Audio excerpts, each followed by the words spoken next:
안녕하세요. 제가 여기 찾아온 이유는 개 같은 인간을 고발하려고 왔습니다. 세상에 둘도 없는 나쁜 인간에 대해서 낱낱이 까발리도록 하겠습니다. 이야기 속에서 가장 나쁜 인간이 누군지 찾는 재미로 들어주시길 바랍니다. 저는 조금 어려운 집안에서 자랐고 특기가 없어 공부에만 매진했는데 운이 좋게도 서울대에 합격했습니다. 제가 장학금 받을 정도의 성적은 아니어서 학자금 대출을 받아 대학 생활을 했습니다. 공부하느라 4년 내내 도서관에서 살다시피 했고 보통 이상의 학점으로 대학을 졸업했습니다. 그리고 공기업에 취직해서 2년 동안 돈을 거의 안 쓰고 학자금을 다 갚았습니다. 그리고 3년 동안 부모님의 빚도 갚아드리는데 보태드렸네요. 돈 1,000원을 허투루 쓰지 않고 소비가 거의 없어서 빨리 빚 청산을 했던 것 같습니다. 20대가 많이 바쁘고 빠르게 지나갔고 30이 되었을 땐 아무런 감흥이 없었습니다. 그리고 저의 연애는 거의 오래가지 못하고 끝났어요. 20대에 3명의 남자를 만났는데 제가 시간을 잘 내지 않고 악착같이 살아서 그런지 금방 떠나더라고요. 그러다 31살에 아주 재밌는 일이 생겼어요. 대학 동기이자 같은 공기업에서 일하는 친구가 저처럼 검소하고 악착같이 사는 남자가 있다며 소개팅을 제안하더군요. 그래서 그 남자를 만나게 되었는데 저랑은 결이 조금 달랐어요. 제가 검소하게 된 건 가난하고 빚이 있어서 그런 건데 그 남자는 태생적으로 검소하고 아끼는 사람이었습니다. 저기 은혜씨, 우리 커피숍 말고 저기 가서 커피 마시면 안 될까요? 저기라면 자판기요? 네네, 커피는 자판기가 최고잖아요. 카페 커피값은 거의 밥값이랑 맞먹더라고요.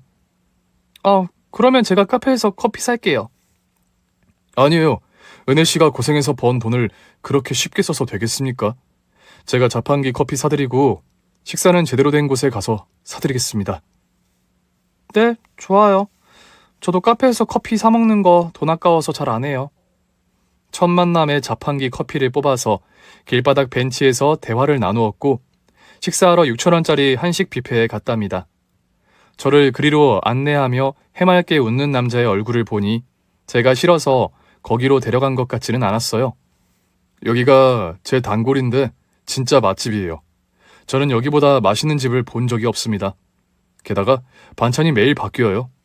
오늘은 제육이 죽이네요. 네네. 정말 그런 것 같네요. 잘 먹을게요, 현수씨. 제육을 겨우 그거만 담아요? 은혜씨, 이거 다 무한대로 먹어도 되니까 더 담으세요. 제가 양이 적어서요.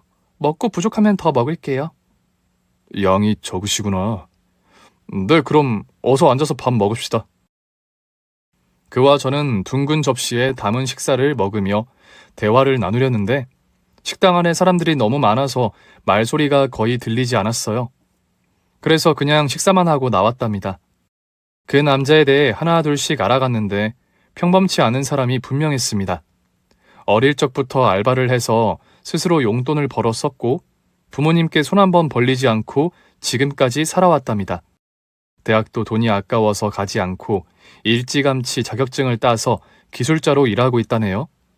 저는 그이의 생활력과 계획적으로 인생을 사는 것이 마음에 들었고 허세 없이 겸손하고 바른 모습이 좋았어요. 그래서 제 마음이 움직이는 대로 그이와 사귀게 되었습니다. 저희 둘 다 검소하고 돈을 허투루 쓰는 걸 좋아하지 않아 최대한 아껴가며 데이트를 했어요. 세월이 조금 흘러 제 나이가 33살이 되자 그가 결혼할 준비가 되었으니 이제 그만 연애를 그만두고 부부의 연을 맺자고 하더군요. 프로포즈 할 때는 다행히 빈손이 아닌 반지가 있었답니다. 양가 집안에 인사를 갔는데 비교할 게 없었습니다. 친정 부모님이 고졸인 남편과 결혼하는 걸 반대하면 어쩌나 싶었는데 그런 걱정은 할 필요가 없었어요. 착실하고 사람 좋으면 됐다며 제 결정을 존중한다며 축하해 주셨습니다. 그렇게 남편과 결혼식을 올리고 제2의 인생의 막을 올리게 되었답니다. 그리고 참 신기한 게 연애 때 보이지 않던 단점이 하나둘씩 보이기 시작했어요. 여보, 음식물 쓰레기 좀 버려줄래? 내가 분리수거 할게. 뭐? 당신 좀 이상하다. 항상 냄새나고 더러운 것만 날 시키더라. 화장실 청소나 음식물 쓰레기 게다가 힘쓰는 건 다 내가 하는 거 알아? 그게 기분 나빴어? 그럼 내가 음식물 쓰레기를 버릴게. 그 말투 뭐야? 말이 안 통해서 짜증내는 것 같네? 그게 무슨 소리야. 내가 언제 짜증을 냈다고 그래. 집안일을 나눠서 하는 게 당연하긴 한데 늘 지저분하고 힘든 건 나만 하는 것 같아. 서울대 나온 당신은 편한 것만 골라서 하고 고졸인 나는 허드렛 일 하는 하인 같단 말이야. 그렇게 느꼈었어? 미안해. 앞으로는 공평하게 살림하자. 당신이 하기 싫은 건 나한테 이야기해줘. 당신 그 말투는 또 뭐야? 어린애 달래듯이 말하네. 왜? 고졸인 내가 수준에 안 맞아서 그냥 우쭈쭈 하면서 넘어가려는 거야? 아니, 그렇지 않아. 여보, 요즘 왜 그래?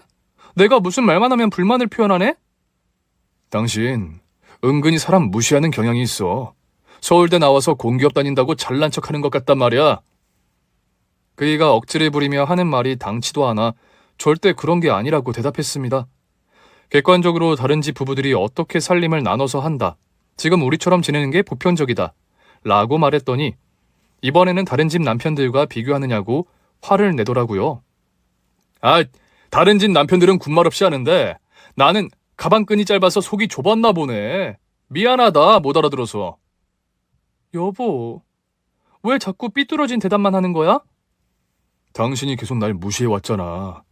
저번에는 회사 앞에 당신 데리러 갔는데 동료들한테 소개도 대충 했지? 작은 회사에서 일한다고 하면 창피하니까 남편이라고 한마디만 하면서 대충 소개해줬잖아. 응? 그건 다들 퇴근하기 바쁜데 내 남편은 어디 회사에서 무슨 일을 하는 사람입니다라고 자세히 설명해야 하는 거야? 여보, 다른 사람들은 당신 직업이나 학력을 궁금해하지도 않아. 자꾸 쓸데없는 거로 삐치는 것 같은데 그러지 말자. 그래. 얘기를 해보니까 내가 속이 좁은 것 같았어. 미안해. 여보, 가방끈이 짧아서 속이 깊어지지 못했네. 그럼 속 좁은 내가 음식물 쓰레기 버리고 올게. 그이는 학력 컴플렉스가 심했고 피해 의식이 있어 보였습니다. 누구나 단점은 있기 마련인데 남편이 시시때때로 고졸이라 미안하다, 고졸이라 무식해서 못 알아들었다 하며 자학할 때마다 기운이 빠지고 화가 나더라고요. 그래도 최대한 참아가며 남편의 입장에서 생각하려고 노력했습니다. 그런데 알고 보니 이런 남편의 성격은 시부모님에게서 물려받은 것이었습니다. 처음엔 마냥 좋은 분들인 줄 알았는데 제가 몰랐던 모습이 나올 때마다 깜짝깜짝 놀랐어요. 세아가, 너 머리 색깔 예쁘다. 그거 어디서 했니? 고맙습니다, 어머님. 이거 회사 근처 샵에서 했어요. 그래? 나도 거기 가서 머리 한번 해볼까? 여기서 많이 멀잖아요. 가까운 곳을 제가 알아봐 드릴까요? 뭐? 너 지금 단순히 멀어서 말을 돌리는 거냐? 왜? 나는 너처럼 비싼 샵에 가서 머리하면 안 되니? 우리 집이 그렇게 없어 보이는 거냐? 아니에요, 어머님. 그럴 리가요. 저희 회사가 어머님 댁에서 2시간 넘게 걸리잖아요. 그래서 이 근처로 알아봐 드리겠다는 거예요. 그런 거냐? 내가 오버한 거니? 아니에요. 아무래도 제가 말을 잘못해서 이런 오해를 낳는 것 같아요. 악의 없이 드린 말씀인데 자꾸 전달이 잘못되는 것 같네요. 앞으로는 말하기 전에 생각을 좀 하고 조심히 대답해야겠어요. 그러니까 네 말은 내가 말귀를 못 알아듣는다 이거냐? 서울대 나온 애들은 다 너처럼 사람을 무시하냐? 그리고 우리 집안이 가진 거 없고 배운 게 없어서 생각 없이 대충 말하는 거였니? 절대 아니에요, 어머님. 저 어머님, 아버님을 존중하고 존경해요. 남편도 마찬가지고요. 그러니까 제가 이 집의 며느리가 됐죠. 나랑 내 남편은 국졸인데 존경한다고? 이거 돌려가는 거 아니냐? 저는 절대 아니라고 대답했고 계속 혼을 났답니다. 이에 시댁 탓을 하지 않고 저의 탓으로 생각하며 말 조심하자고 속으로 되뇌었어요. 이렇게 피해의식만 있는 줄 알았던 남편에게서 또 다른 단점이 보였습니다. 거실 전등이 나가서 저 혼자 낑낑대면서 갈아 끼우고 켜봤는데 불이 들어오지 않더라고요. 마침 퇴근한 남편이 상황을 보더니 전등을 빼고 차단기를 내리더니 전기선을 만지작거리다가 이내 전등의 빛을 밝혔습니다. 우와, 역시 기술자라 다르네. 당신 없었으면 큰일 날 뻔했어. 당신은 서울대식이나 나와서 이런 것도 못해? 역시 대학 나와봐야 아무 소용없다니까. 날 봐봐. 고등학교만 나와서 사회생활에서 이런 기술이 있잖아. 그뿐만인 줄 알아? 인맥이 너무 많아서 하루에 수십 통의 전화를 한다니까. 내가 그렇게 대단한 사람이라고. 당신 대단하네. 아주 훌륭해. 그걸 이제야 알았냐? 당신이 아무리 좋은 회사를 다녀도 한 번 잘리면 끝이지만 나는 오라는 곳이 줄을 서서 골라서 회사를 옮길 수도 있다고. 이런 게 바로 사회생활 오래 한 남자의 능력이야. 알겠냐? 맞아. 당신이 나보다 훨씬 더 우월하고 능력 있는 남자야. 그이는 뭐 하나 실행하면 늘 이렇게 자신을 칭찬하며 저를 낮게 보더라고요. 저는 남편의 경쟁 상대가 아니라 아내인데 말이죠. 이런 피해의식과 자격지심 같은 것으로 조금 불편했는데 1년 뒤에 자격지심의 끝을 보여주는 일이 생겼습니다. 시동생이 결혼하겠다고 데리고 온 동서가 저의 같은 동문인 서울대 출신이었어요. 어머나, 우리 같은 대학 나왔네요. 정말 반가워요. 선배님이셨구나. 형님, 공대 나왔으면 이지원 교수님 아시겠네요. 당근 알죠. 제 인생의 롤모델이에요. 후배님도 이지원 교수님 강의 들었어요? 네, 완전 지적이고 여자들의 우상이잖아요. 아직도 학교에서 짱짱하시답니다. 저와 동서가 호들갑을 떨며 대화를 나누자 시동생이 인상을 찌푸리며 말하더군요.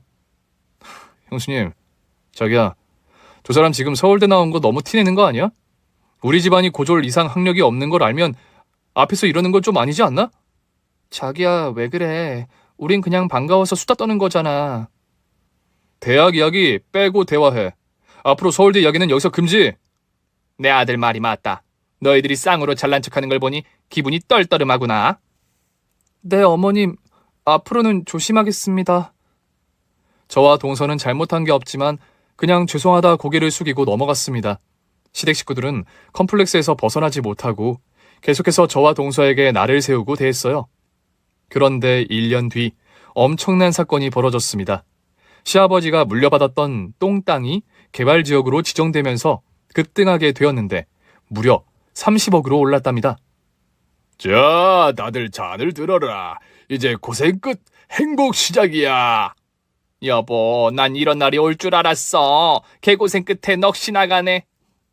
어머님, 고생 끝에 낙이 오는 거죠. 넋이 나가면 큰일 나죠. 야, 알아들었으면 됐지 굳이 그걸 지적해야겠냐? 아이쿠, 제가 또 실수를 했네요. 저는 그냥 넋이 나가면 안 좋은 거라 설명해 드리려고 했어요. 또 유식한 척한다. 야야, 너희 서울대 며느리들, 너희가 좋은 대학 나와서 회사를 다녀도 30억이라는 돈을 만져보기나 했냐? 우리 봐라, 진득하게 열심히 살다 보니 이런 복이 찾아오잖냐. 행복은 대학 순이 아니라는 걸 알겠지? 네, 그럼요. 지당하신 말씀입니다, 어머님. 맞아요, 어머님. 저나 형님이나 그냥 졸업장만 한 장 가지고 있는 거지 특별한 거 하나도 없습니다. 저와 동서는 비위를 맞춰드렸고 진심으로 땅값이 올라 부자가 되신 걸 축하드렸습니다. 시부모님은 땅을 팔아서 20억대 아파트를 마련하셨는데 그때부터 아주 많이 달라지셨어요. 내가 너희들을 부른 이유는 내가 이런 집에 사는데 손에 더러운 걸 묻히는 건 아닌 것 같아서 불렀다. 너희 둘이 청소랑 빨래 좀 해라. 저녁도 준비하고 말이야. 앞으로는 주말마다 와서 일해라. 아, 공짜로 시키겠다는 게 아니야. 일당 줄 테니까 알바하러 왔다 생각하고 열심히 해라. 저와 동서는 어이가 없었지만 시어머니가 하도 진지하게 말씀하셔서 그냥 알겠다고 대답하고 집안 살림을 봐드렸습니다. 저녁 식사를 하고 다 치우고 나오려고 하자 시어머니가 돈봉투 2개를 저희에게 건네주셨어요. 야, 이거 받아라. 돈이 하도 많으니까 이런 데 돈을 써도 하나도 아깝지가 않다. 어머님, 저희가 별로 한 것도 없는데 이렇게까지 해주시는 거예요? 그러게요, 어머님. 저희는 안 받아도 괜찮습니다. 이것들아, 줄 때 받아라. 나는 며느리들을 공짜로 부려먹는 무식한 시애미가 아니라고. 시어머니가 갑자기 부자가 되시고 생색내는 걸 좋아하셨는데 그 중에서도 저와 동서를 부려먹고 훈계하시는 걸 좋아하셨습니다. 돈 받으니까 짜릿하지? 야야, 내가 국졸인데 서울대 나온 두 사람 머리 위에 있는 거 보이냐? 우린 돈이 많아서 너희 같은 고학력자들도 마음대로 다룰 수 있다고. 이것이 바로 진정한 승리자 아니겠니? 네, 어머님. 대단하십니다. 봉투 열어봐라. 내가 최저시급으로 줄까 하다가 반올림해서 1시간에 10,000원씩 쳐서 줬다. 나 정도 되니까 이런 걸 챙겨주는 거야. 다른 시댁 가봐라. 며느리들이 살림 좀 해준다고 돈 봉투 주는 시어머니가 있냐? 당연히 없죠. 어머님 정말 감사드려요. 이 돈으로 나중에 맛있는 거 사 먹을게요. 저희는 시어머니 비위를 맞춰주고 시댁에 나와서 바로 짜증부터 냈습니다. 형님, 저희 시댁 식구들 다들 왜 저렇게 우릴 못 잡아먹어 안달인 줄 모르겠어요. 제 남편도 연애 때는 안 그러고 신혼 때도 조용하더니 땅값으로 부자가 된 이후에 맨날 저를 부려먹기만 한다니까요. 나도 마찬가지야. 똑같이 회사 생활하는데 시댁이 부자가 됐다면서 허드렛 일은 없는 것들이 해야 한다고 집안에서 손 하나 까딱 안 한다니까? 요즘 그걸로 얼마나 많이 싸우는지 몰라. 아주버님도 그러세요? 헐, 형제가 완전 똑같네. 제 남편도 기고만장해서 꼴보기가 싫다니까요. 그리고 두 형제가 사업까지 한다고 하는데 형님 생각은 어때요? 내가 회사 생활이나 열심히 하라고 했다가 또 고졸이 사업하면 안 되냐고 화를 내더라고. 정말이지 말이 안 통할 때가 많아서 곤욕이야. 내 말이요. 누가 무시한 적도 없는데 왜 그렇게 자격지심이 많은 건지. 게다가 요즘은 나르시스트까지 추가돼서 진짜 대화하기가 싫다니까요. 땅값 오른 게 자기들이 잘나서 그렇게 된 거라 믿고 있다니까요. 동서 어쩌겠어. 우리가 선택한 남편이잖아. 그런 단점은 나중에 고쳐지겠지. 그래도 술도 한 잔 안 마시고 사치도 안 부리니까 그거로 좋게 생각하자. 그거에 대해서 또 불만이 있어요. 그렇게 부자가 됐다고 자랑만 하지 말고 마누라인 저희들에게 뭐라도 해줘야 하는 거 아니에요? 생활비 10만 원 올려주고 생색을 얼마나 내던지 정말 재수 없었다니까요. 동서, 나는 생활비 5만 원 올려줬어. 나보다 자네가 낫네. 저희 두 며느리는 신세 한탄을 하며 집으로 돌아갔습니다. 남편과 시동생은 다니던 회사를 그만두고 사업을 시작했어요. 저와 동서가 몇 번 말렸지만 이미 허파에 바람이 잔뜩 들어가 있어 무시하고 사업장을 차리더라고요. 겉만 만들어서 망하면 어쩌나 하고 걱정했는데 다행히도 사업은 초반부터 매출을 많이 냈습니다. 당신, 이것 좀 봐봐. 이번 달 매출표야. 와, 3개월 만에 1억을 올린 거야? 정확하게 1억 421만 원이지. 이제 좀 알겠지? 서울대 나온 당신보다 내가 더 잘났다는 걸 말이야. 당신은 뭐만 잘 되면 나랑 비교하더라. 여보, 내가 언제 서울대 나왔다고 잘난 척한 적 있어? 이제 그만 좀 해. 뭐야? 지금 샘나서 짜증내는 거야? 하긴 그럴만도 하지.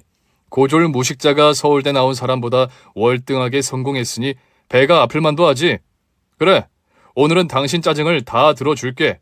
내 위치가 달라지니까 마음이 바다처럼 넓어져서 다 이해해줄 수 있다고. 진짜 질린다 질려. 이제 그만할 때도 되지 않았냐? 그래, 당신 잘났고 당신 똥 굵어. 그럼 생활비 좀 올려줘봐. 생활비? 지난번에 올려줬잖아, 5만 원. 지금 장난해? 당신 집안이 부자가 되고 사업도 대박을 치고 있는데 꼴랑 5만 원 올려준 거로 끝내겠다고? 내가 명품백을 사달라고 했니? 옷을 한번 해달라고 했니? 당신 일이 잘 되고 있으니까 생활비나 넉넉하게 올려줘. 그럼 10만 원 올려줄게. 더 이상은 안 돼. 으이구, 그렇게 벌었으면서 돈 쓰는 건 아직도 쫌생이네. 치사한 양반아. 뭐, 쫌생이? 여보, 내가 충고 좀 할게. 당신 집안이 왜 아직도 가난해서 벗어나지 못한 줄 알아? 그게 다 분수에 맞지 않게 소비해서 그런 거라고. 아무리 돈을 잘 벌어도 아껴가면서 살아야 부자의 품위를 지킬 수 있단 말이야. 그리고 나중에 우리 자식들 태어나면 가난하게 키우지 말아야 할 거 아니야. 고로 생활비는 10만 원 올려주는 것으로 끝! 네네, 아주 고맙습니다, 남편 나리. 남편뿐만 아니라 시동생, 시부모님 모두 돈 자랑은 실컷 하면서 정작 쓰는 곳이 없었습니다. 주말마다 저희 두 며느리를 불러 가정부 부리듯이 부려먹고 돈 봉투를 주던 시어머니도 몇 주 못 가서 부르지 않더라고요.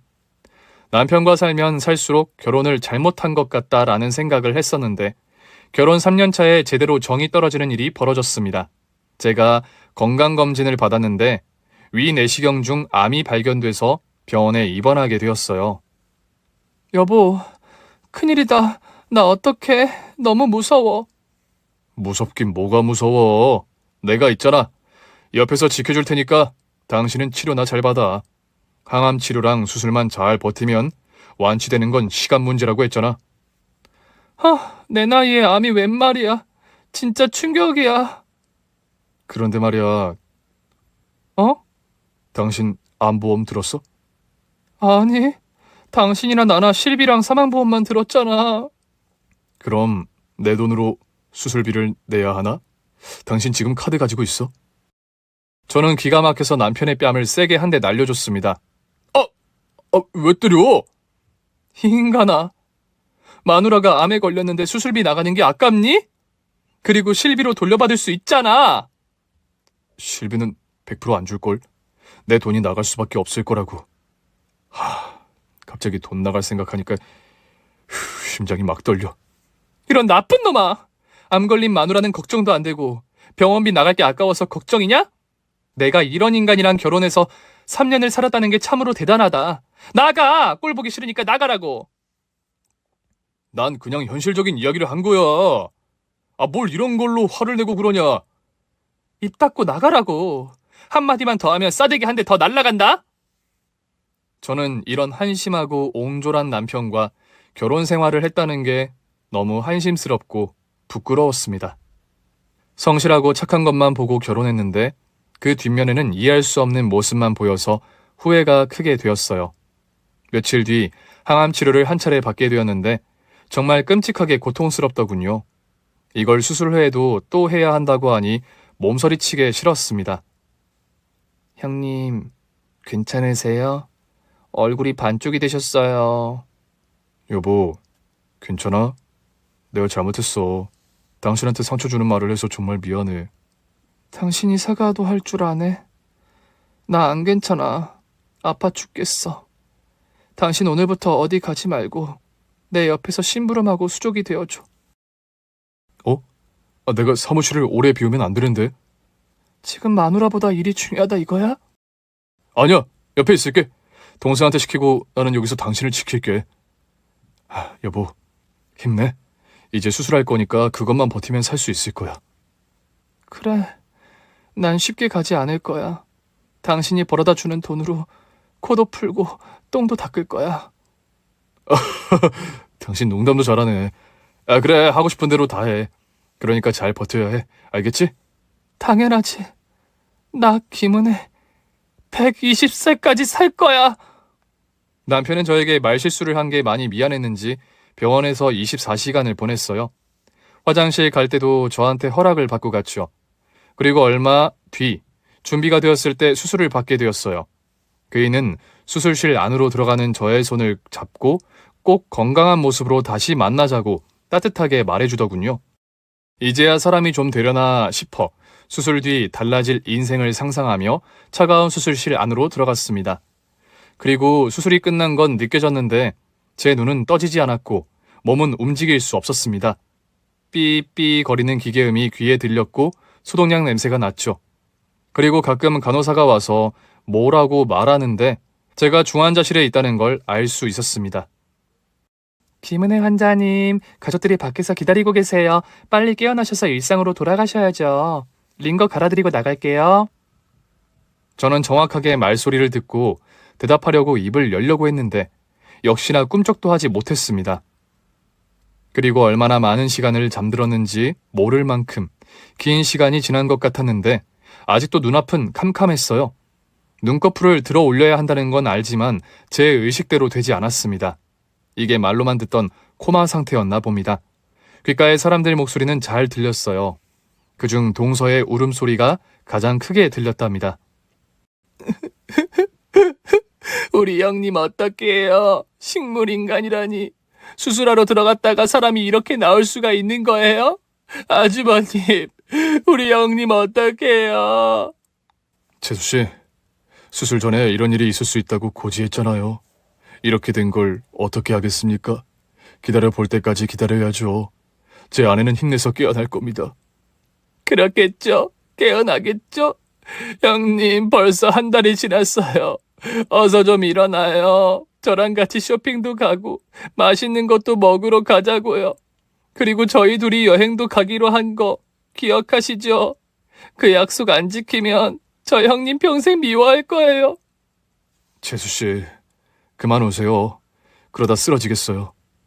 저의 오감 중 귀만 깨어 있었고 동서의 말을 들어보니 수술 뒤 한 달 동안 의식을 차리지 못하고 있었나 봅니다. 그래서 식물인간이 될 가능성이 크다는 이야기를 들었네요. 그리고 또 잠이 들었고 귀가 깨어날 때마다 동서의 목소리만 들렸습니다.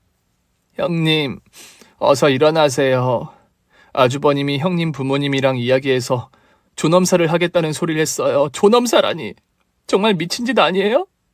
저는 형님이 깨어나리라 믿어요. 그러니까 제발 눈 좀 떠보세요. 그 말에 당장 눈을 뜨고 싶었지만 역시나 몸은 마음대로 움직일 수 없었습니다. 다시 귀가 깨어나면 동서의 우는 목소리만 들렸어요. 형님, 벌써 2달째 이러고 있으신 거예요? 언제쯤 눈을 뜰 거예요? 형님, 제가 드릴 말씀이 있어요. 제 말 잘 들으세요? 아주버님이 형님 통장에서 1억을 빼갔대요. 형님이 존엄사로 떠날 거라 확신해서 멋대로 돈을 빼갔다고 했어요.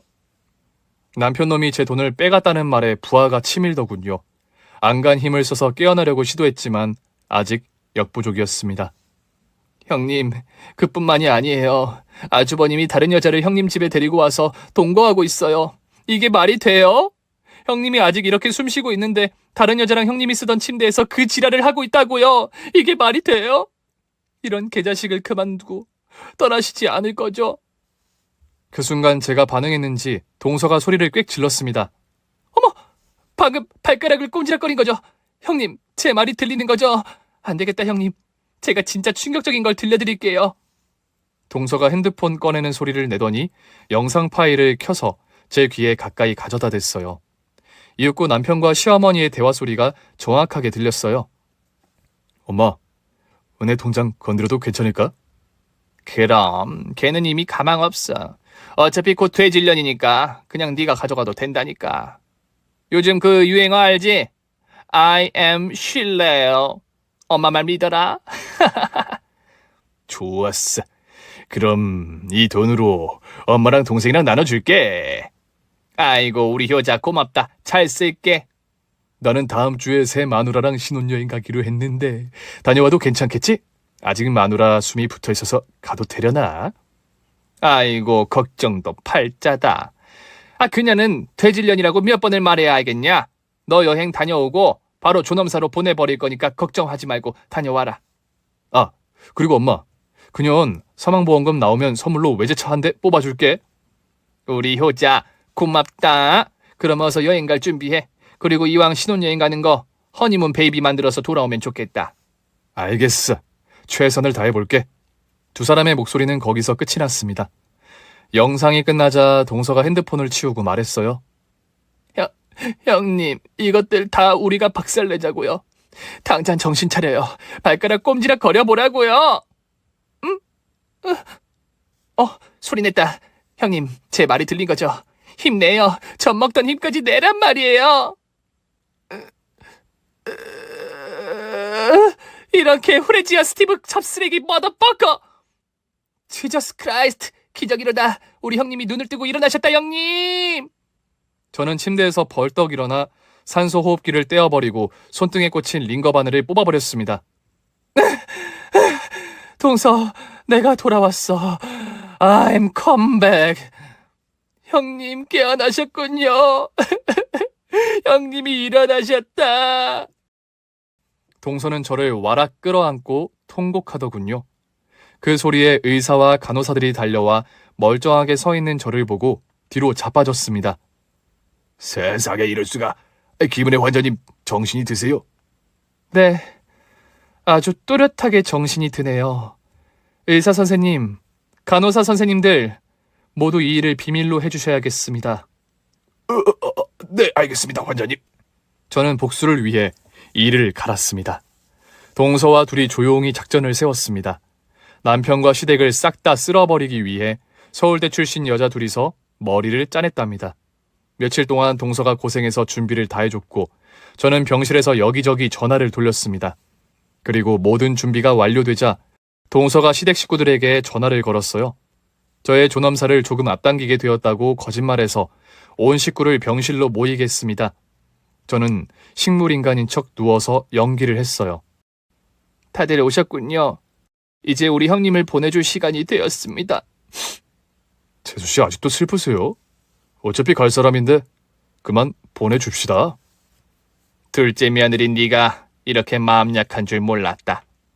네 형님이 좋아하겠어. 그런데 그만 울어라. 놓아줄 사람은 놓아줘야지.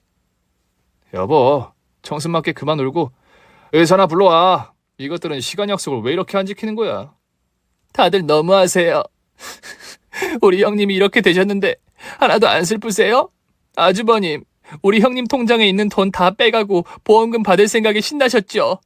그것뿐만 아니라 내연녀를 집안에 들이고 살고 있죠. 부끄럽지도 않으세요? 형님한테 미안하지도 않으세요? 아, 재수씨, 왜 이렇게 오버하고 그러세요? 이 여자 어차피 저승갈 사람이라 미리 가정을 꾸린 거예요. 돈도 미리 땡겨서 쓴 거라고요. 나 참, 누가 들으면 내가 진짜 나쁜 놈인 줄 알겠네.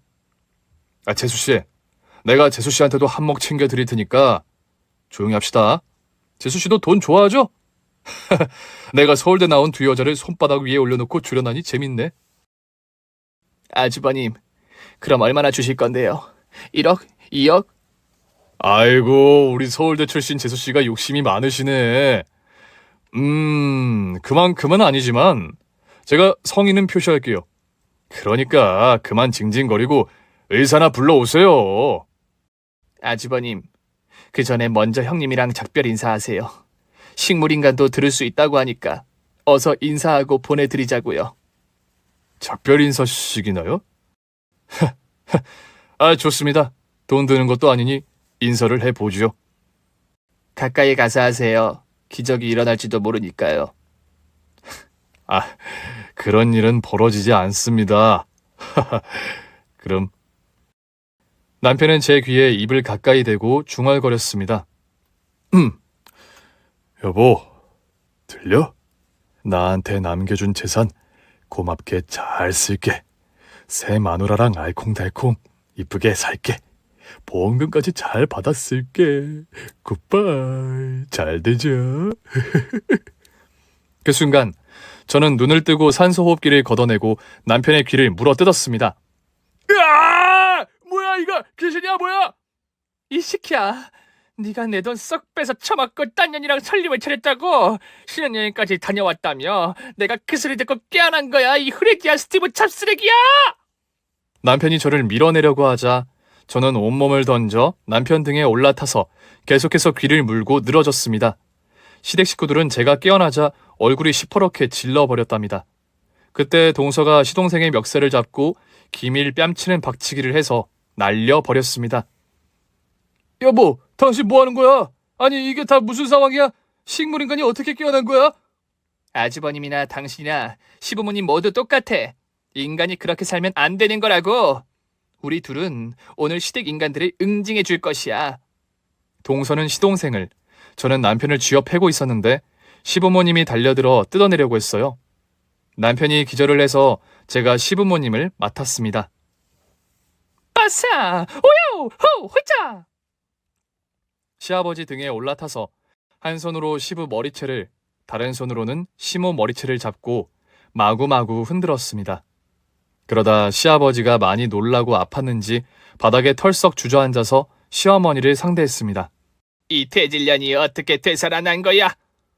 내 뒤통수 날리고 개같은 짓을 벌인 니들 식구 이야기를 들으니 저절로 눈이 떠지더라 이년아. 자식이 못 낳았으면 애미 너라도 제정신을 차려야지. 이제 보니 너희 둘이 이걸 다 계획한 거구나. 이년아, 네가 눈을 떴다고 해서 달라질 건 없어. 넌 암 환자야. 곧 되져버릴 잡년아. 내가 맹세하는데 니들 식구보다 오래오래 살 거야. 120살까지 살아서 대대손손 니들 식구 무덤에 침을 뱉어주겠다고. 시모와 멱살 잡고 몸싸움을 하는데 얼마나 힘이 세던지 제가 밀리더라고요. 그 순간 동서가 시모 등 뒤에서 두 팔로 잡아챘습니다. 형님, 잡았습니다. 빨리 갈기세요.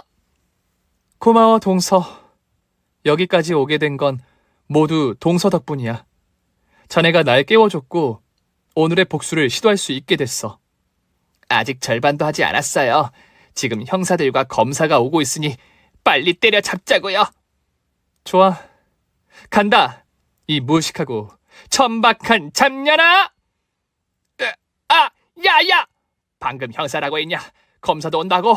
너희들 무슨 짓을 한 거야? 이년아, 니들이 내 통장에 1억 훔쳐간 거랑 네 자식놈들이 사업하면서 탈세한 거 내가 형사 민사 다 고소하고 니들을 길바닥에서 살게 해주마. 뭐? 이것들이 제대로 판을 짰네. 제기랄. 저기 세아가, 그만하고 우리 대화로 풀자. 네가 신고한 건 취소할 수 있는 거지? 고소 취하하면 그냥 지나갈 수 있는 거잖아.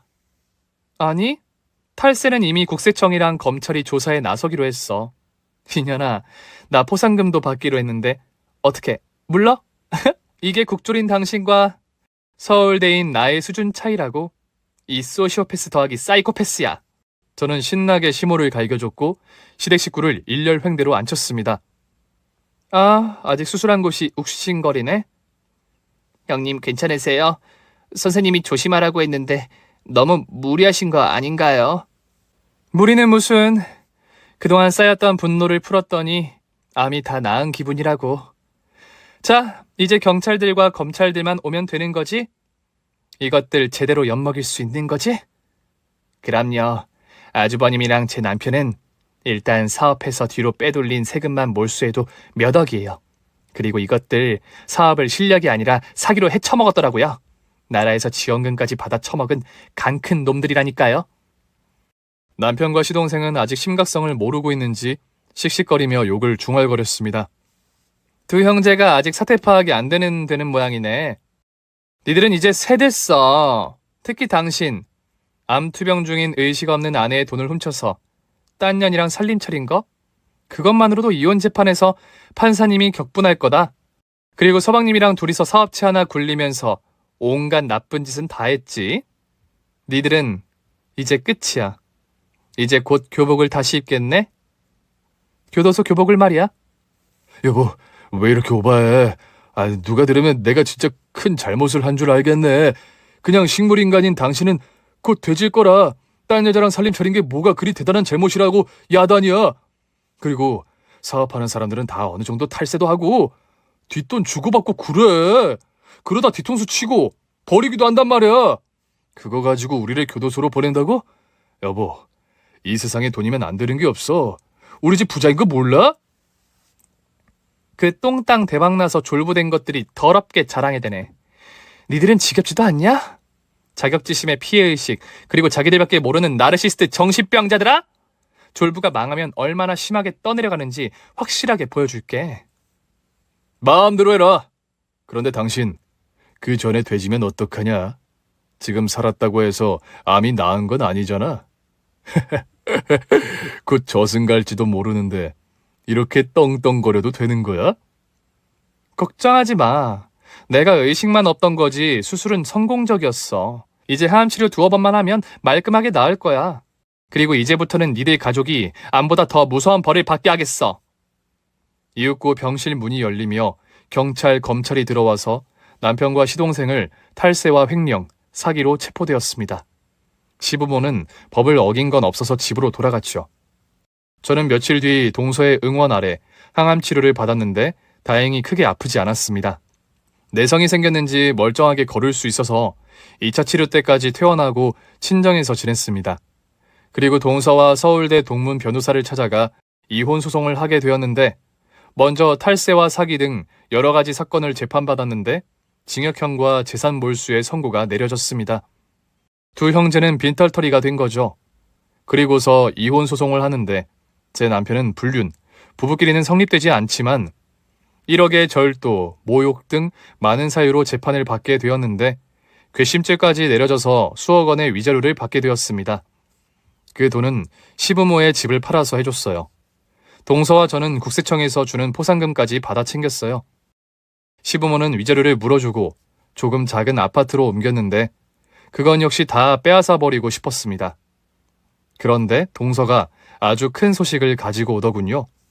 형님, 우리 시부모가 대출받아서 투자를 했대요. 어플 만드는 회사인데 아주버님 명의로 두두 어플이라고 데이팅 앱을 개발하는 회사를 냈더라고요. 직원들 굴려서 감옥에서 돈을 벌 생각인가 봐요. 어플 회사에 투자를 했다고? 노인네들이 그런 건 어떻게 알고 투자를 했대? 그런데 그 이야기는 왜 하는 거야? 형님, 이번이 시부모를 완전히 망하게 할 기회라고요. 우리 둘이 데이팅 어플을 만들어서 그 두두 어플을 망하게 하면 어떻게 되겠어요? 아, 우리가 더 좋은 앱을 개발해서 상대 회사를 조지자고? 그런데 동서, 우리가 언제 개발해서 그 회사를 망하게 만들어? 다 방법이 있죠. 우리가 어느 대학에 나왔죠? 서울대 후배들을 제가 쫙 스카웃했습니다. 공대생 천재들만 모았으니까 우리가 라이벌이 되어보자고요. 오, 그거 좋은 생각인데? 동서는 참 머리가 잘 돌아가. 나보다 나은 것 같아. 아니에요. 저는 잔머리만 특출나고 진짜 똑똑한 건 형님이죠. 항암 치료 받을 때까지는 제가 후배들하고 앱 개발을 하고 있을 테니까 형님이 퇴원하시면 제대로 다듬어서 출시해 보자고요. 그래, 좋아. 한번 해보자. 그 추잡한 시댁을 완전히 조지고 우리도 대박을 내보자고. 그래서 저는 동서와 함께 받은 위자료로 사무실을 차렸고 서울대 후배들을 스카웃해서 바로 어플 개발을 시작했습니다. 그리고 막간에 좋은 소식이 하나 있었어요. 제가 2차 항암 치료를 받고 완치 판정을 받게 되었다는 겁니다. 처음 암에 걸려 수술 중 쇼크로 식물인간이 되었다가 다시 깨어나고 치료를 받고 예전의 저로 돌아온 거죠. 이런 기적을 맛보니 살고 싶은 의지가 매우 강해졌고 열정적으로 무슨 일이든 해내고 싶은 의지가 강하게 불타올랐습니다. 동서와 후배들이 다 차려놓은 밥상에 제가 마무리로 어플을 제작하고 출시했습니다. 데이트 어플뿐만 아니라 인기가 있을 만한 맛집 어플을 추가로 제작했어요. 당연히 전남편 명의로 차린 회사에 비하면 훌륭한 어플이었죠. 그쪽 회사가 바로 망하진 않았지만 동서가 술을 하나 더 쓰더군요. 그쪽 회사 직원들에게 고액 연봉으로 스카웃 제안해서 저희 회사로 데리고 왔습니다. 그리고 이 사실을 알게 된 시부모가 저희 회사 사무실로 찾아왔습니다. 야, 너희들 치사하게 우리 회사를 겨냥하고 비슷한 어플을 만드냐? 서울대식이나 나온 것들이 상도덕이 그렇게 없냐? 이봐요. 상도덕이 아니라 우리 어플이 더 좋으니까 그쪽 어플이 망한 거죠. 내 아들들을 감옥에 보낸 것도 모자라 마지막 남은 재산까지 날려먹게 해야 속이 시원하겠냐? 네, 그래야 속이 시원하겠어요. 어머님이 길바닥에 주저앉아 국어라는 걸 눈으로 봐야 속이 시원하겠어요. 제가 식물인간이 되자 어차피 돼질년이니까 내 통장에 돈도 빼갔고 새 며느리까지 들였었죠? 어머님, 그것만 해도 벌써 엄청난 잘못을 한 겁니다. 아유, 예, 그래서 어떡하라고. 이미 벌어진 일을 되돌릴 수 없잖니. 우리 회사 직원까지 다 빼가면서 망하게 해야겠니? 네, 이제 곧 폐업하게 될 테니까 거지 되실 준비하세요. 그러지 말고 우리 병합하면 안 되겠냐? 너희가 우리 회사를 인수해서 처음 차렸던 자본만 주면 어떻겠니? 우리 회사 어플 아직 팔리고 있으니까 너희가 인수해라.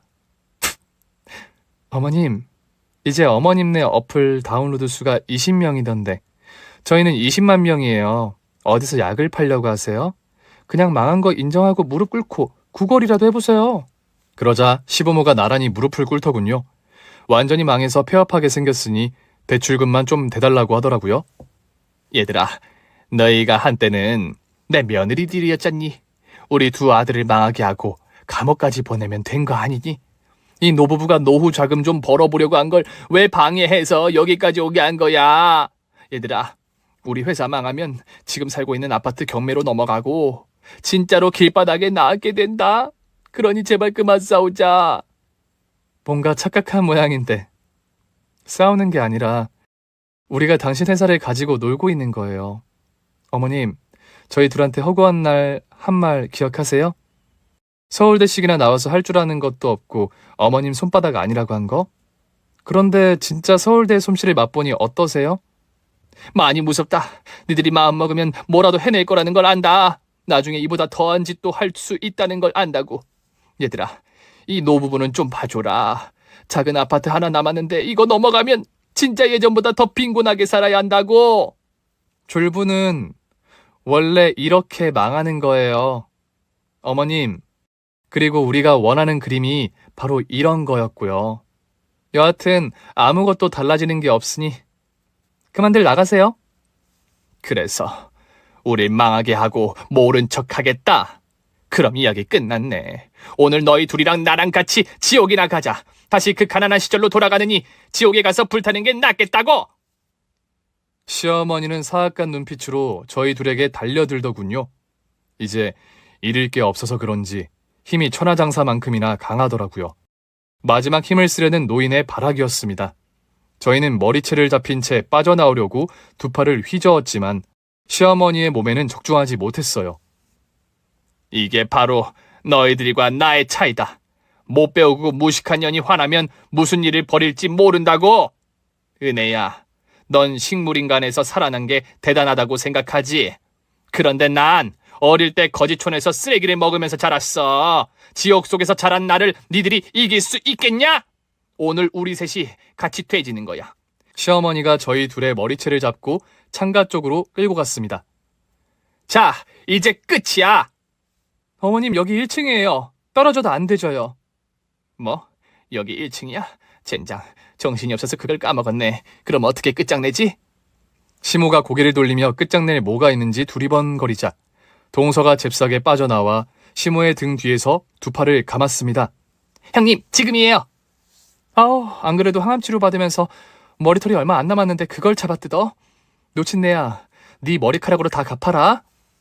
저는 시모의 머리채를 뽑을 기세로 양손으로 빠드득 소리가 나도록 잡아당겼습니다. 그러자 괴성이 터져나오다가 기절하더군요. 거기서 더 어떻게 하려다가 그냥 경찰에 신고해서 영업방해로 넘겨버리고 말았습니다. 이후 시댁의 어플 회사는 폐업하게 되었고 대출금의 이자를 몇 달 동안 갚지 못하자 시부모의 집은 경매로 넘어가고 진짜로 길바닥에 나앉게 되었습니다. 두 노부부는 쉼터에서 자리를 잡고 연명하면서 지내는 것으로 끝이 났어요. 전 남편과 시동생은 아직 감옥에 있는데 몇 년 뒤 출소하고 나면 돌아갈 집도 절도 없어서 밑바닥부터 시작해야 합니다. 전과자의 신용불량자이니 정상적인 회사로 돌아가는 건 불가능하겠죠. 이렇게 한설인 저의 복수는 막을 내리게 되었네요. 한편 저희가 복수 목적으로 시작한 어플 사업은 맛집 어플이 특히나 초대박을 쳐서 셀 수 없을 만큼 많은 돈을 벌게 되었답니다. 정확한 액수를 말하기는 좀 그렇고 그냥 평생 놀고 먹어도 될 만큼 크게 성공했어요. 저는 요즘 건강관리를 크게 하면서 일을 다니고 있고 연애는 따로 하지 않고 있어요. 마음의 준비가 되고 좋은 인연이 찾아오면 재혼을 할 생각은 있습니다. 이렇게 죽었다 살아 돌아온 저의 이야기를 길게 써봤습니다. 재미있게 들어주셨으리라 믿고 이만 줄일게요. 모두 건강하시고 안녕히 계세요. 오늘 준비한 사연은 여기까지입니다. 재미있게 들으셨다면 구독과 좋아요, 알림 설정까지 눌러주세요. 그럼 저는 다음 사연으로 찾아뵐게요. 오늘도 건강하고 행복하세요.